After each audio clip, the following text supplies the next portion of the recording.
One day Joe was walking on the boardwalk and he saw this woman in a wheelchair who was absolutely breathtaking. He was drawn to her and he went over to her and he started a conversation and they were talking and he was sympathetic to her plight and their conversation was terrific. He said to her, he said, I'd really like to take you out. Would that be okay? She smiled and said, yes. She explained where she lived, that she lived with her widower father, and he said he would pick her up the next day. The next day he showed up. The father greets him at the door, and he explains that he's there to take his daughter out. The father smiles, and Joe helps her out to his car. He helps her out of the wheelchair, lifts her into his car, and they go to a drive-in movie.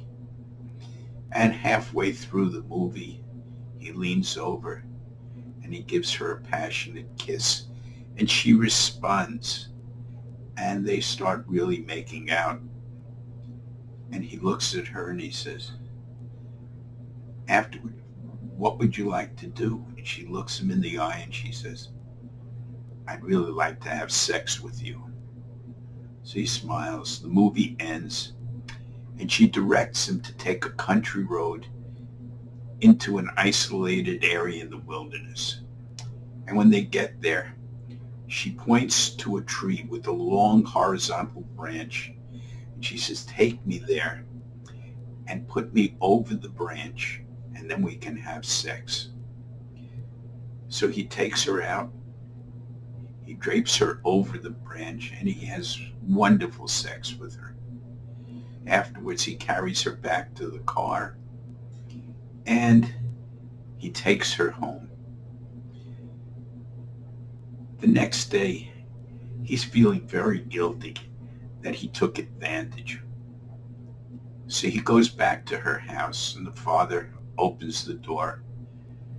And Joe says, sir, I have to confess that when I took your daughter out last night, I fucked her.